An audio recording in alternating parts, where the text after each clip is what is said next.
Hello friends, రెగ్యులర్గా నా videos చూడాలంటే సబ్స్క్రైబ్ అని చేయండి. పక్కన బెల్ బటన్ కూడా క్లిక్ అని చేయడం ద్వారా మిస్ కాకుండా చూస్తారు. హలో ఎవరీవన్, నిరుద్యోగులందరికీ కూడా చాలా మంచి అప్డేట్ అయితే రావడం జరిగింది. ఆంధ్రప్రదేశ్లో వాయిదా పడినటువంటి ఈ యొక్క ఉద్యోగాల భర్తీకి సంబంధించినటువంటి క్యాలెండర్ అనేది ఈ నెల 31న రిలీజ్ చేసేందుకు అవకాశం అయితే ఉన్నట్లుగా తెలుస్తుంది. సో ఉగాది నాటికల్లా ఈ యొక్క ఉద్యోగ భర్తీకి నోటిఫికేషన్ అయితే రిలీజ్ చేస్తామని చెప్పి అన్నారు.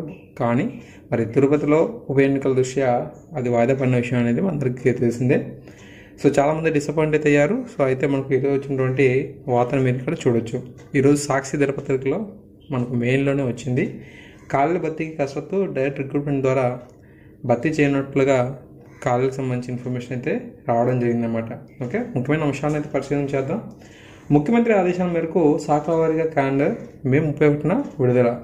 అన్ని శాఖల్లో ఖాళీల లెక్క తేల్చాలని సిఎస్ ఆదేశాలు. అన్ని శాఖలు ఆర్థిక శాఖ వెబ్సైట్కు వివరాలు త్వరగా పంపాలి. Director of post and personal విభాగంలో వివరాల నమోదు. ఈ ప్రక్రియ పూర్తయితే పదోన్నతుల ఖాళీ వివరాలు ఆన్లైన్లో చూసే అవకాశం. ఓకేనా? సో ఇక పూర్తి ఇన్ఫర్మేషన్ పరిశీలన చేస్తే ప్రభుత్వ శాఖలు వివిధ విభాగాల్లో ఖాళీగా ఉన్నటువంటి పోస్టులను డైరెక్ట్ రిక్రూట్మెంట్ ద్వారా భర్తీ చేసి రాష్ట్రంలోని నిరుద్యోగ యువతకు ఉద్యోగ అవకాశాలను కల్పించేందుకు రాష్ట్ర ప్రభుత్వం కసరత్తు అనేది చేస్తూ ఉంది.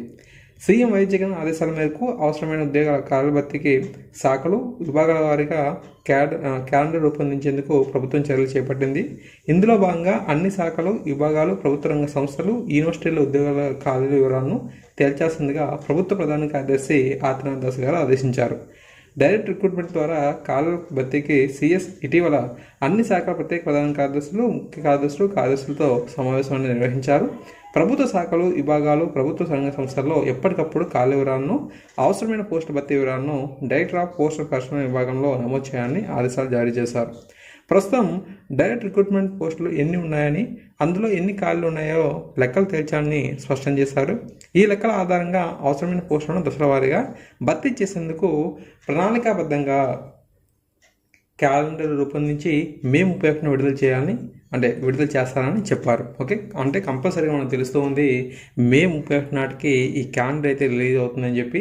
సో ఇందులో మనకు గ్రూప్ 1, గ్రూప్ 2, గ్రూప్ 3, గ్రూప్ 4కి సంబంధించి కేటగిరీలో ఉన్నటువంటి పోస్టుల ఖాళీలను లెక్క తేల్చాలని చెప్పి సూచించారు. ఓకే, కంపల్సరీగా ఈ గ్రూప్ 1 నుంచి గ్రూప్ 4 ఏవైతే ఉన్నాయో వీటికి సంబంధించి కూడా నోటిఫికేషన్స్ అనేవి వచ్చే అవకాశం అయితే ఉందని తెలుస్తుంది. అనంతరం సంబంధిత శాఖ కార్యదర్శి ఆమోదంతో ఆన్లైన్లో వివరాలు నమోదు చేయాలని స్పష్టం చేశారు. సిఎస్ ఇంకా ఏం చెప్పారంటే, గ్రామ వార్డు సచివాలయ ఏర్పాటుతో పాటు బాధితుల అధికారులను వాటికి బదిలీ చేయని నేపథ్యంలో వివిధ శాఖల్లో ఖాళీగా ఉన్నటువంటి డైరెక్ట్ రిక్రూట్మెంట్ పోస్టుల భర్తీ ఆవశ్యకతను లోతుగా పరిశీలించాలి. రాష్ట్ర విభజన అనంతరం కొన్ని శాఖలు, విభాగాల్లో క్షేత్రస్థాయిలో సిబ్బందికి పని తక్కువైన నేపథ్యాన్ని కూడా పరిగణలోకి తీసుకోవాలి. యూనివర్సిటీలు, ప్రభుత్వ రంగ సంస్థలు, సొసైటీల్లో ఖాళీ వివరాలను హెచ్ఆర్ఎంఎస్తో పొందుపరచాలి. బ్యాక్లాగ్ డైరెక్ట్ రిక్రూట్మెంట్ పోస్టుల ఖాళీలను కూడా పొందుపరచాలి. ఓకే, అన్ని రకాల ఈ వేకెన్సీకి సంబంధించిన ఇన్ఫర్మేషన్ అవి బ్యాక్లాగ్ కావచ్చు, లేదంటే డైరెక్ట్ రిక్రూట్మెంట్ పద్ధతి ద్వారా భర్తీ చేసేటువంటి పోస్టులకు సంబంధించిన ఇన్ఫర్మేషన్ కావచ్చు.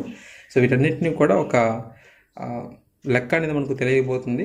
సో ఏవైతే ఈ ఖాళీలు ఉన్నాయో ఆ శాఖలకు సంబంధించి ఇన్ఫర్మేషన్ అనేది ఫిల్ అని చేయాలని చెప్పి ఆదేశాలు అయితే జారీ చేశారనమాట. సో తద్వారా మనకు ఎన్ని ఖాళీలు ఉన్నాయి, ఎన్నింటిని భర్తీ అనేది చేయబోతున్నారు, అందులో బ్యాక్లాగ్ ఎన్ని ఉన్నాయి, ఓకే, డైరెక్ట్ రిక్రూట్మెంట్ పోస్టుల ద్వారా మనకు ఎన్నింటిని భర్తీ అనేది చేస్తారో ఇన్ఫర్మేషన్ కూడా మనకు తెలిసిపోతుంది అనమాట.